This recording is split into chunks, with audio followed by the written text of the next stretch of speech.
Praise the lord అండి అందరికీ. ఈరోజు దేవుడు మనకిస్తున్న వాగ్దానము కీర్తనలు 66వ అధ్యాయం 12వ వచనం. అయినను నీవు సమృద్ధి గల చోటికి మమ్ము రప్పించున్నావు. ఆమేన్. ఈ వాగ్దానము నా జీవితంలో నెరవేర్చబడును గాక. అయినను అంటే ఎప్పటిదాకా మనం ఎన్నో నష్టాలు చూస్తుండొచ్చు, ఎన్నో అవమానాలు చూస్తుండొచ్చు, ఎన్నో ప్రాబ్లమ్స్ ఫేస్ చేసి ఉండొచ్చు. అయినను అవన్నీ జరిగినప్పటికీ దేవుడు మనల్ని సమృద్ధి గల చోటికి రప్పించి ఉన్నాడు.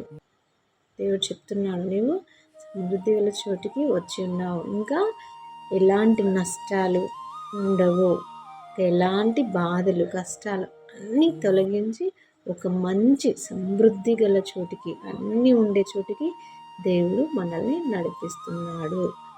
ఆమేన్.